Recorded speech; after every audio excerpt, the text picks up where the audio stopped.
For me, elegance is rooted in simplicity. It is doing all things with grace and beauty, so that even the mundane can be a moment to cherish and to enjoy. I think that many people feel that to be elegant, you have to spend a lot of money or live a life of luxury. I'm here to tell you that elegance is a mindset, and that by altering the way you see the world, slowly, gradually, you'll be able to become the most elegant version of who you are. I like to start my morning with a cup of tea, a simple ritual but one that kickstarts my day with elegance. I do not wait for a special occasion to use my best china and silverware.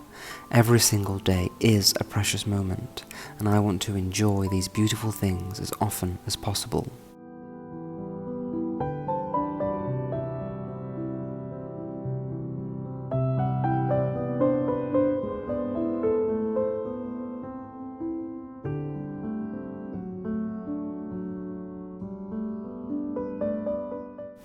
In today's episode, I want to share a few ways that you can be a more elegant person this year. Thank you so much for joining me. I really hope you enjoy this video.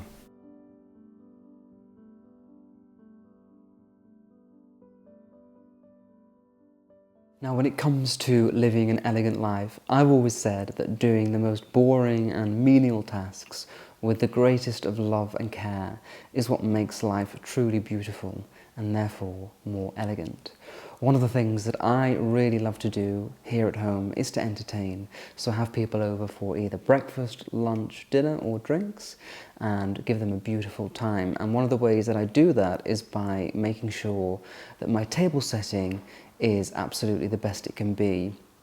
One of the things that I really love to use as part of my table settings are linen napkins.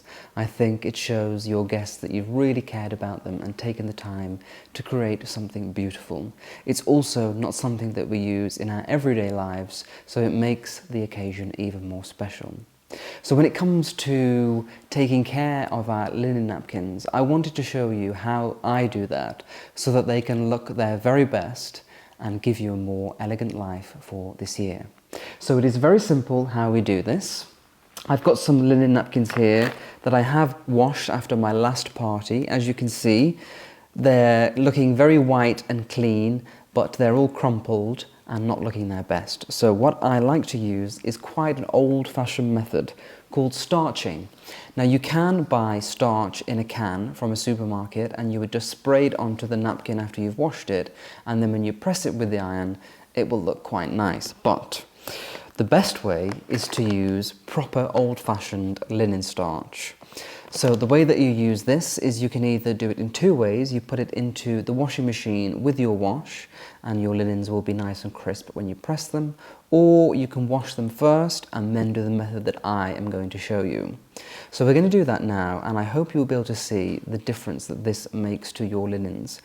It is perfect for linen napkins. It also works really well with towels and flannels, and it also works with button-down shirts and other cotton items. But this makes your linens look super sharp, super crisp, like you would see in a fancy hotel or restaurant. So I thought that it was a really great thing to show you if you want a more elegant life this year. Okay, so you will need to have like a bowl or something that you can do this in. I always use this one. This is my favorite tin bowl, and I use this for doing things like this, but I also use it to make flower arrangements, so it's pretty useful. So we're going to go from the directions on the pack so that I make sure that I teach you how to do this properly. So what you will need to do first is wash your napkins.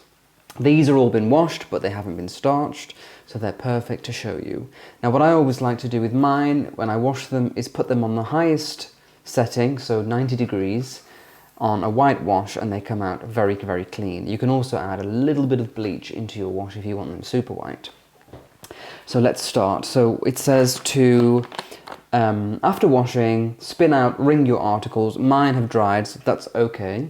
And now we're going to dissolve 4 tablespoons of the starch in a little cold water. So I've got a little bit of cold water in this bowl already, and I'm just going to add about 4 tablespoons of starch to this bowl. So let's get started. Now this might seem a bit extreme to get really nice linen napkins, but I always think that, again, this is a nice way to make life more beautiful. One more.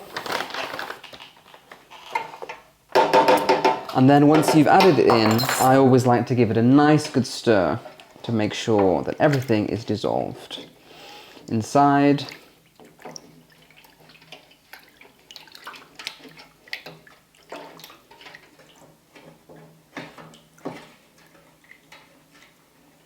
It's kind of like a milky liquid.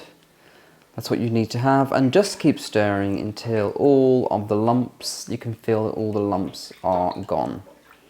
So now what I'm going to do is I'm going to add about 1 litre of boiling water to this, stirring continually.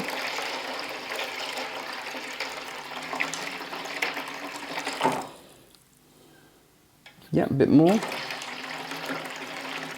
And then about 1 litre of cold water. So I haven't really measured this, I'm just guessing, but it usually works out pretty much okay. The trick is with this, the more hot water that you add, the more crisp your napkins will be. So if you want really stiff, crisp napkins, then add more hot water. If you want, for example, if you're washing, starching a shirt that you have to wear, and you want it to be a little bit more comfortable, then you're going to want to use less hot water so it's less stiff. But with a napkin, I always think they look the best when they're really crisp. So now that all of our starch is dissolved in the water, it is time to start with our napkins. So what we're going to do is we're going to take each one individually and add it into the starchy liquid. What I like to do is wear gloves, because I'm sure that this is not toxic, but my skin is very sensitive and I don't want to risk making it flare up, so I always wear gloves when I'm doing this.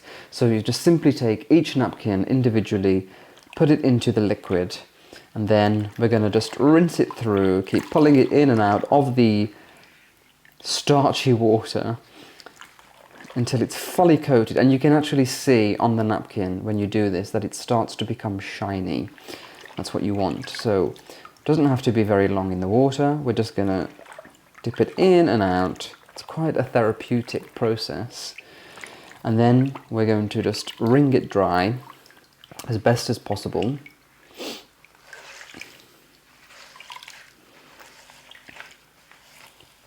Now for the best results with this, what you want to do is to put it onto, either let it air dry for a few hours, and then whilst it's still damp, you're going to want to press it with the iron so that you get your lovely crisp finish. Don't let it dry completely, we want it damp still.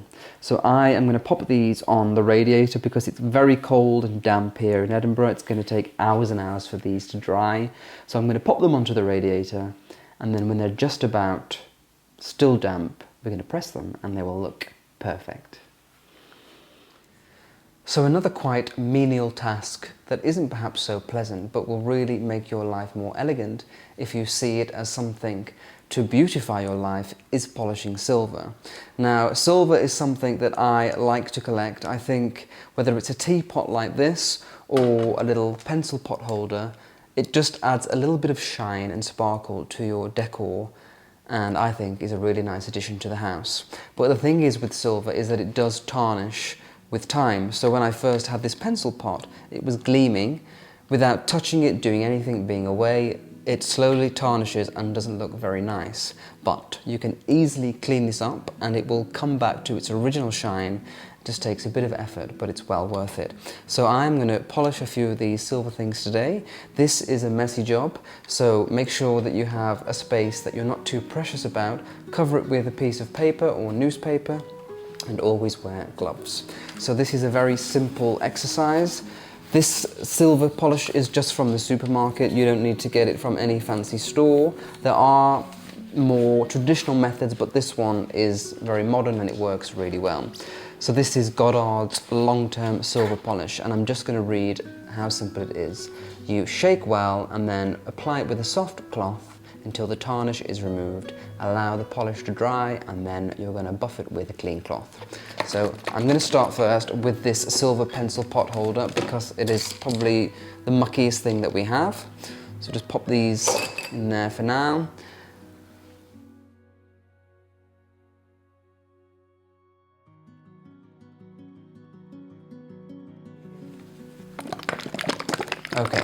So I think we should get started. You're going to be so impressed with how much of a difference this makes. It's definitely worth the effort, and it will definitely make your life more elegant. So I've just got this very old cloth. I buy these from IKEA every time I go. They're very inexpensive but useful. I'm just applying a little bit onto here, and then I'm gonna just push it together like that.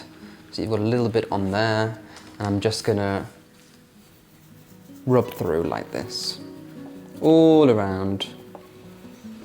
The smell isn't very pleasant, so that won't make your life more elegant, but I'm sure you'll be able to ignore that for the result that you're going to get. So this is quite a small one, and it's quite new, so there's not much tarnish on here. So you'll see already that the difference is very fast. It happens quickly, the magic happens quickly. And you can see this is all the muck that comes off.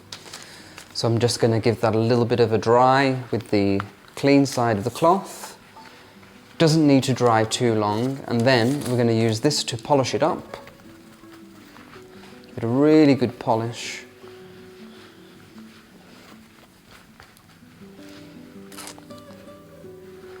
And voila! Sparkling clean pencil holder. Very little effort, not much elbow grease, but the result is beautiful. And that will look very nice on my desk once again.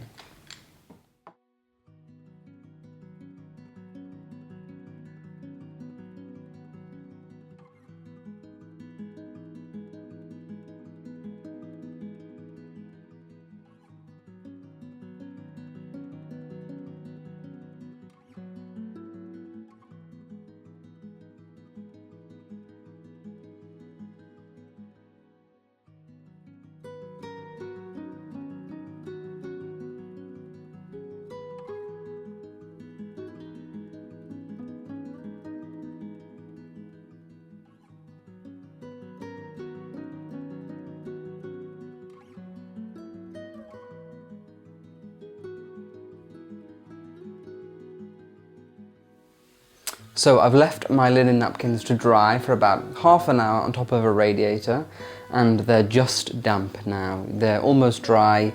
The iron will finish off the drying process and also lock in all of our beautiful starch to make them really crisp.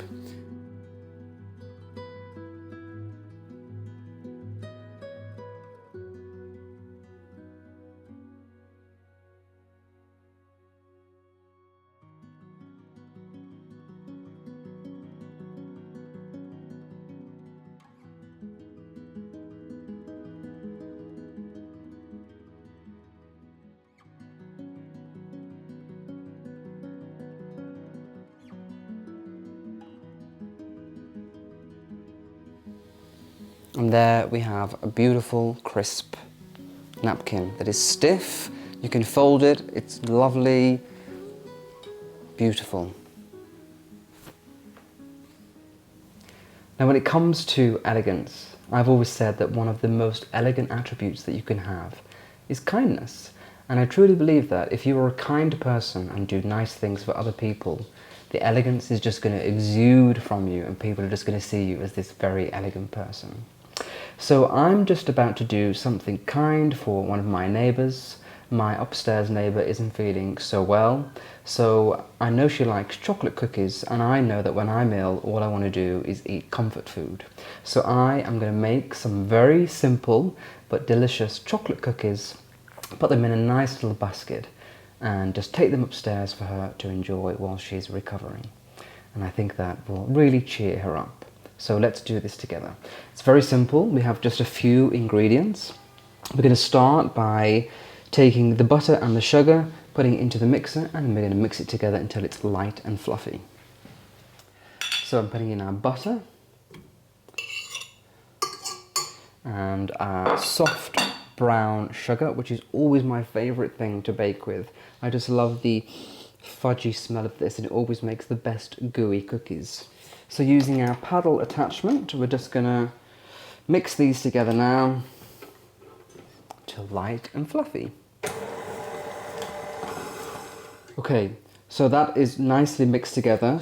You can see that we've got a really nice fudgy consistency with this now. That's going to make the cookies gorgeous. Even Bailey wants to have one. So once you've added your eggs, you'll have a very wet mixture. What we're going to do now is bring it all together by sieving in the flour and the cocoa powder to really bring these cookies together.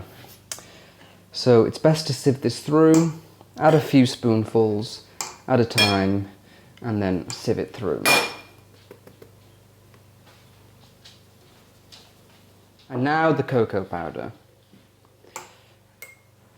This is what makes, obviously, our cookies gorgeously chocolatey, so this is essential. And you'll find that you'll have, with the cocoa powder, a lot of residue in the sieve, and that's why we have to sieve it. That's going to be thrown away. Now I'm going to mix all this together, and at the end we'll add in our chocolate chips, and we're ready to scoop them out onto our baking parchment, put them into the oven, and that is it.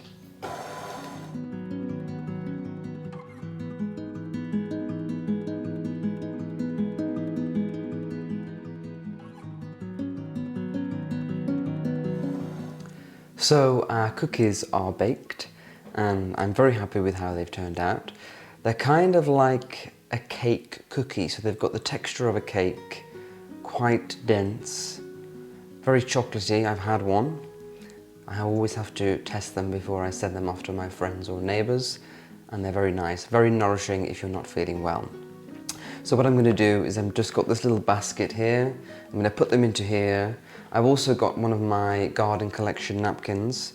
This is a large napkin, so that when you open it out, it's quite big and it will just look nice with the cookies wrapped inside. So first I'm just going to wrap them in a little bit of baking parchment, so that if there is any grease, the napkin won't be ruined, but they're not greasy anyway, but just to keep them safe.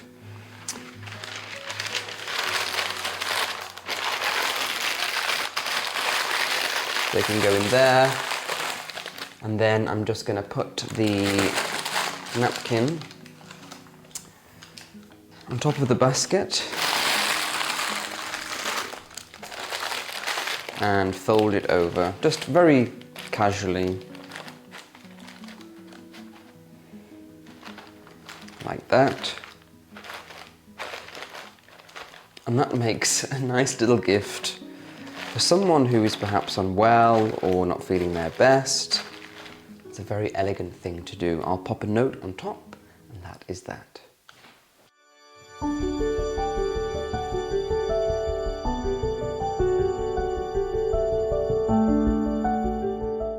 Dear Lucy, I hope these cookies will cheer you up and help you to feel a little bit better. Get well soon. With love, Nicholas.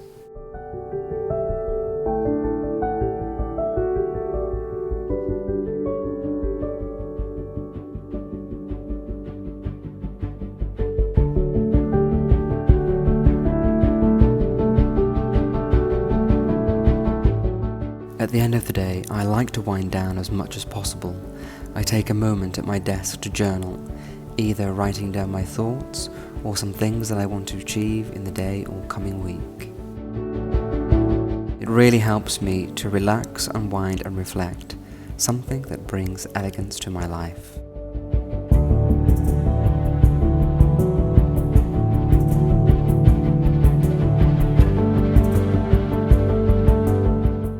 And to finally end the day, I'm heading out to yoga, something that brings peace to my life outside my home. I hope you can find this for yourselves, along with your new, elegant mindset. Namaste.